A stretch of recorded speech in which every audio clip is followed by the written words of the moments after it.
Estamos en este bloque formativo en el ciclo sobre el perdón y la misericordia de Dios.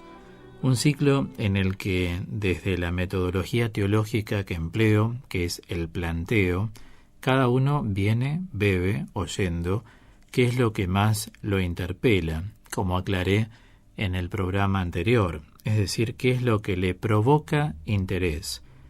Siempre sepamos distinguir entre el verbo cuestionar y el verbo interpelar. Todo lo que nos cuestiona nos genera preocupación. En cambio, lo que nos interpela nos provoca, nos suscita interés. Y el interés realmente es algo bueno.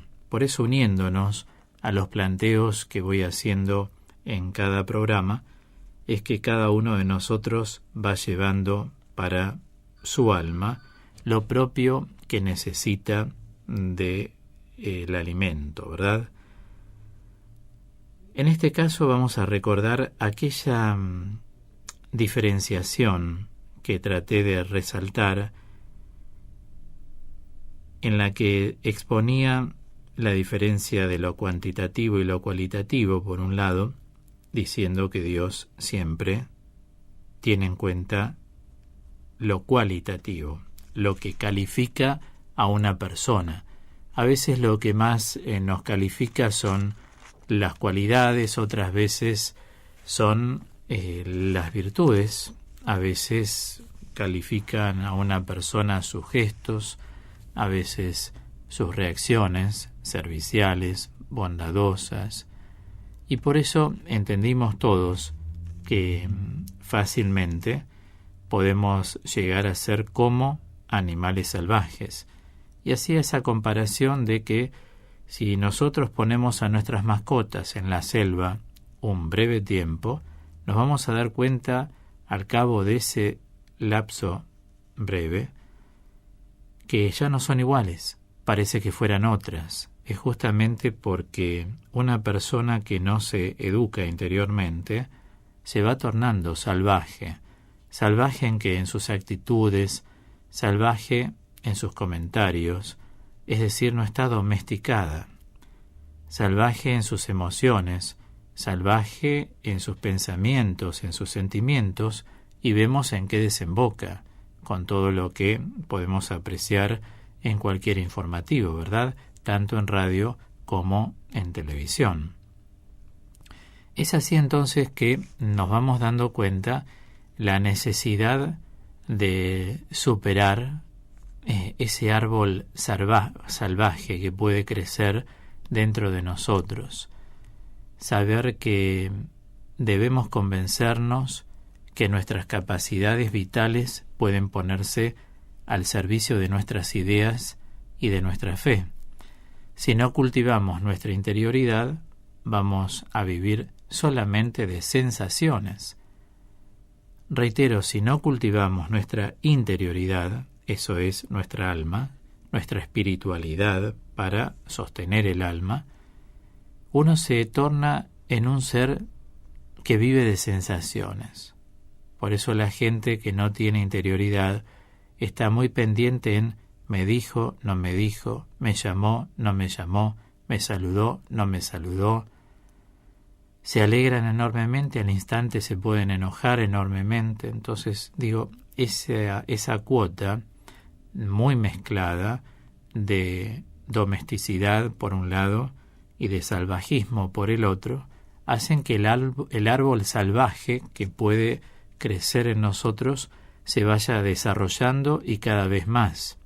Entonces, hoy por hoy, ¿qué hay en tu árbol salvaje? Tal vez es desinterés, es desaliento, es desatención, es controversia entre lo que deseas ser y lo que sos. Hay ganas de volver a la adolescencia, hay demasiada sensibilidad, hay niveles de exigencia muy neuróticos que provienen de otras etapas de tu vida, hay desigualdad entre la moral del deber ser y la del ser. ¿Cuál es más importante para vos?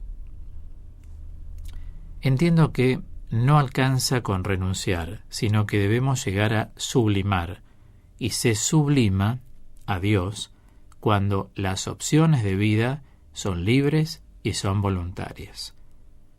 Observemos que cuando una persona hace lo que realmente desea hacer, por ejemplo, hay gente que no le gusta trabajar en una oficina, por más linda que sea y buen sueldo. Muchos lo hacen porque el sueldo es la motivación, pero si no, preferirían ser más independientes, pero ser independiente también tiene sus contras. Las licencias, lo que no trabajás, no producís, no tenés los mismos beneficios sociales que tenés trabajando en una empresa. Pero hay gente que dice, bueno, no importa, yo asumo estos riesgos, pero soy libre y manejo mi voluntad. Eso es algo bueno. Yo creo que se sublima cuando uno las opciones concienzudamente las hace correctamente. La precipitación, como enseñan los padres de la espiritualidad, no es buen consejo.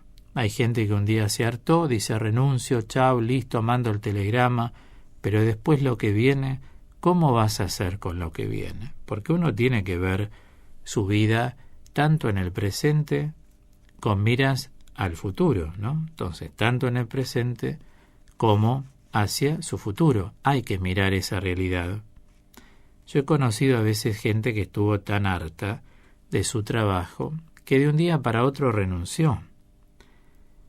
Y uno puede pensar, ¿tiene familia o no tiene? Incide, y sí, en parte incide, pero también en la gente que vive sola incide mucho, porque tiene que costear sus gastos personales, mucha gente alquila, pagar un alquiler, ¿y cómo lo sostiene? No se trata solo de la familia, hay gente que vive sola, que si renuncia, también eso tiene un costo muy alto, ¿no? Y algunos aducen, yo he atendido oyentes al aire, en otras radios, fue en este caso, que me decían, yo no soporto, no acepto la injusticia. En casos de conciencia que atendía al aire, donde la gente llamaba y me comentaba lo que le sucedía. Entonces, en este caso, yo siempre señalé la posibilidad de distinguir entre soportar o tolerar y aceptar. O sea, uno puede no aceptar la injusticia, pero puede llegar a tolerarla, por ejemplo, en un trabajo, por el sueldo que gana y porque tiene un trabajo, digamos, digno. Entonces puede soportar la injusticia en función de lo que implica algo que hoy representa un sostén seguro. Algunas personas, en sus actitudes, como no hablamos de nadie en particular, lo podemos señalar esto, no estamos hablando objetivamente, son volátiles. ¿Qué hace un volátil? El volátil, además de ser soñador, que eso es bueno porque emprendemos así los proyectos, el volátil se lanza a un precipicio, y el precipicio realmente no es lo ideal para lanzarse. Uno se tiene que lanzar sobre ciertas bases que uno puede ver. En un precipicio la persona no ve nada. Digo, a veces hay mitos familiares, mitos sociales, o hay mitos específicamente religiosos que coaccionan muchísimo la libertad y la voluntad interior. En este sentido, siempre recordemos unas palabras que justamente en la semana pasada recordamos en los dos grupos de teoterapia, y es aquella enseñanza de San Ambrosio, también en el seminario de espiritualidad, y es que la conciencia, enseña San Ambrosio, es el primer vicario de Jesucristo, primer vicario, o sea, es el primero o la primera en este caso que te representa ante Jesucristo. Por eso digo, a veces están estos mitos familiares o sociales o religiosos que la gente no sabe leer porque no tuvo elementos, porque no tuvo formadores alrededor, que le enseñasen a leer correctamente, y se ha atado su vida. Su vida es para donde el viento la lleva. No hay opciones libres y voluntarias. Y cuando esto no existe, empieza a generarse un volcán dentro de la persona. Y esas llamas cada vez se van, intensificando más, hasta puede uno largar lava, que es cuando ya uno pierde los estribos respecto de uno y, atención, respecto de lo que se llama tedium vitae. Tedium vitae es el hartazgo o el cansancio de la vida, porque uno fue llevándose por donde sopla el viento, no tuvo opciones libres y voluntarias, y la vida se torna en caótica. Claro, hay que agarrarse a tiempo, como en todas las cosas. Si uno puede prever, como enseña Don Bosco, hay que prever para no curar. Claro que para que haya una sublimación tiene que haber habido una elección previa. Uno lo que elige, libre y voluntariamente, lo puede llegar a sublimar. La elección es una capacidad dada por Dios. Por eso es bueno elegir. Y a veces uno no elige exactamente por sentimientos. Uno puede elegir también desde lo intelectual. Voy a dar un caso que es fácil de entender, a través del cual esta explicación se hace más clara. Supongamos que una mujer puede elegir entre dos hombres. De acuerdo con la idea, el proyecto, o los proyectos, o las intenciones ya más definidas de la mujer, tiene que saber si opta por ese hombre o por el otro hombre. Y al revés, cuando un hombre tiene que optar entre dos mujeres, tiene que saber con cuál puede empalmar sus opciones, porque ahí es donde se va a desarrollar la libertad. O sea, a veces necesitamos usar la razón, no solo la razón, pero muchas veces sabemos que la vida afectiva está muy soslayada, muy motivada, muy movilizada por algunas cosas y no por otras. Cuando uno hace un proyecto de vida con alguien, es para que dure años. Los años los sabe Dios y los sabe la persona. Cada una de las que intervienen. Pero al menos uno tiene que saber hacer la opción con aquella persona con quien puede empalmar mejor un proyecto de vida. Otra cosa es la sensibilidad, que hoy estamos, mañana no estamos, hoy sí, mañana no. Pero la razón nos va a guiar. Por eso quiero mostrar, que un factor detonante para todas nuestras prioridades es la sensibilidad humana. Ciertamente que lo es, pero también lo es la interacción con el uso de la razón. A veces en la vida uno tiene que elegir lo que conviene. Tal vez no es lo que más a uno le gusta, pero hay que tratar de ubicarse, porque a veces los gustos duran un día, un rato, un mes, unos meses, y no sabe elegir lo que conviene.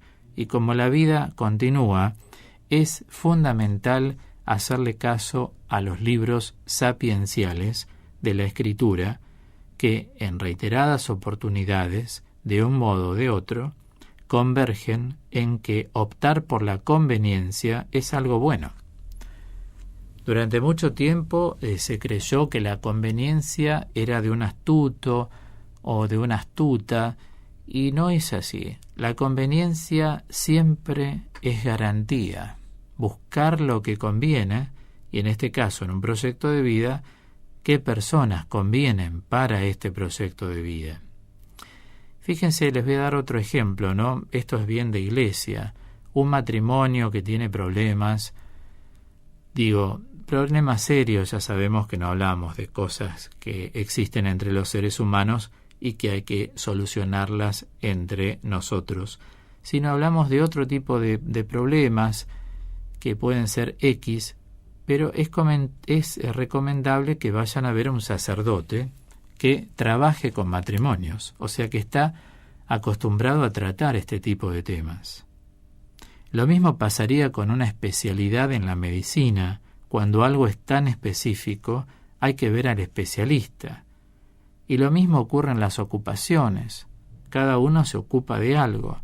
El pintor no es gasista, el gasista no es pintor. Entonces digo, buscar la conveniencia. Lo que conviene a veces tiene que superar la franja de la sensibilidad.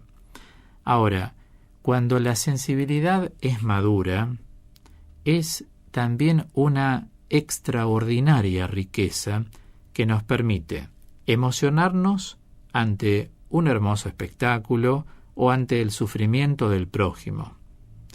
Una sensibilidad madura nos permite vibrar de placer ante una obra artística o con la alegría de un amigo. Ahí se da lo de San Pablo. Romanos 13, alégrate con el que se alegra, sabete entristecer con el que está triste. Una sensibilidad madura nos permite entrar fácilmente en contacto con los demás y comprender profundamente las situaciones y también a las personas. Comprender no significa entender. Comprender significa prender con, o sea que uno trata de entrar en el mundo de la persona. Ahora, cuando uno entiende es cuando ya integra algo y da el sí. A veces podemos comprender y no aceptar. Cuando uno entiende, acepta. Cuando uno comprende, tiene las dos posibilidades. ¿Me comprenden lo que digo? ¿Sí? O sea, uno puede comprender y no aceptar lo que una persona sostiene, dice o hace. Y también quisiera llegar a este punto. La sensibilidad madura nos permite conocer, digamos, las invitaciones poderosas del afecto sensible a la entrega. Esas invitaciones donde la credibilidad es factible, donde el proyecto puede ser realmente bueno. ¿Cuánta gente se dejó llevar solamente por la sensibilidad inmadura, o sea, aquella en la cual la razón no tuvo injerencia y le fue muy mal en la vida? En cambio, cuando uno hace opciones teniendo en cuenta, además de la sensibilidad, la razón, allí es donde los proyectos se llevan a cabo y uno después dice, qué bien elegí. En cambio, la sensibilidad inmadura es algo que no garantiza que la elección fue bien hecha. No obstante, la sensibilidad, para que sea madura, por tanto creíble, debe ir acompañada siempre de la sensatez. La sensatez, lógicamente, que la inteligencia le suministra, ya que ambas poseen profundidad y rectitud, ambas cosas. En vez, si la sensibilidad se mueve exclusivamente por los impulsos, va a permanecer atajada y difícilmente pueda salir victoriosa, porque los impulsos se acaban y ¿qué haces con el resto de tu vida? Los demás se dan media vuelta y se mandan a mudar. ¿Se comprende lo que digo? En este sentido es que Luis Label, a quien estudié en filosofía, nos aporta que la sensibilidad supone una delicadeza del cuerpo que le permite conmoverse con las acciones exteriores más sutiles y lejanas y dejarse invadir a veces por una especie de tumulto que la ciencia no logra ya dominar. Por eso nunca despreciemos una sensibilidad madura. ¿Cuál es madura? Para que quede claro, Es la integración de la sensibilidad en sí misma en sus aspectos emocionales y sensitivos, más el uso inclusivo de la razón. Inclusivo, vuelvo a decir, no exclusivo, inclusivo de la razón. Si tratamos mal a nuestra sensibilidad, ahí va a entrar en la, digamos, clandestinidad, pero no va a rehusar a su acción. Seguramente va a ofrecer su servicio a nuestra vulnerabilidad. Por ejemplo, a nuestra intransigencia, a nuestro autoritarismo, a nuestras agresiones, frustraciones, voluntad de poder. De ahí la necesidad de encauzar nuestra sensibilidad. Si no descubrimos con franqueza las heridas sensibles, no vamos a poder sanarnos.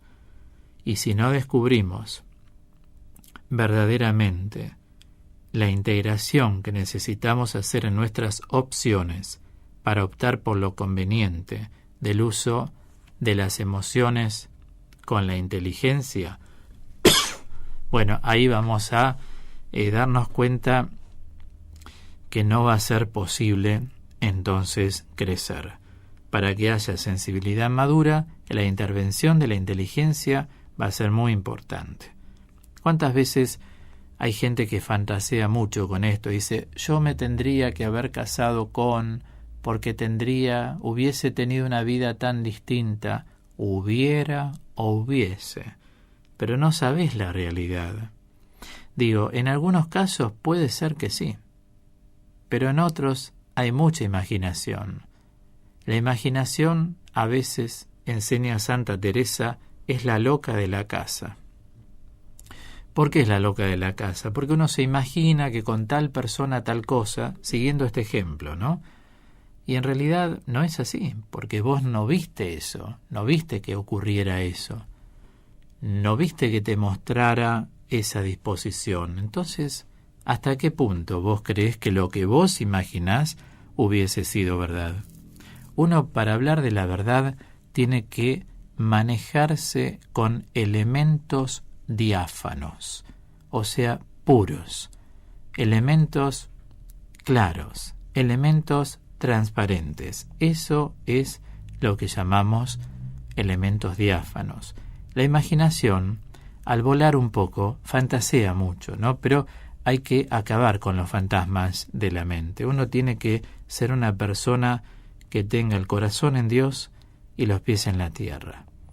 Por eso cuando uno, y con esto termino, hace opciones desde una sensibilidad madura en las que integra lo emocional y lo intelectivo, salen mucho mejor esas opciones.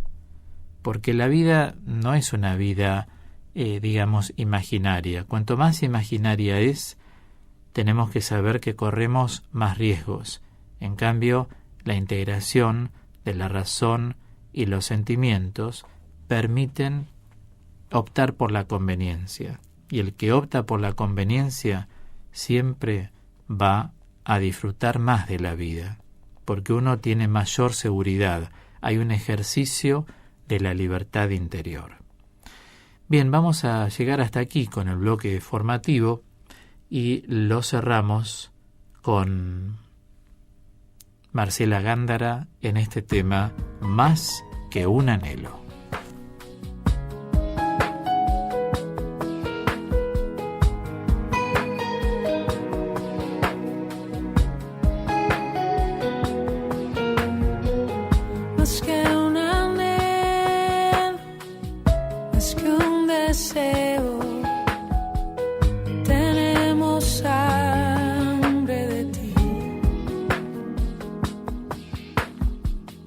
Hambre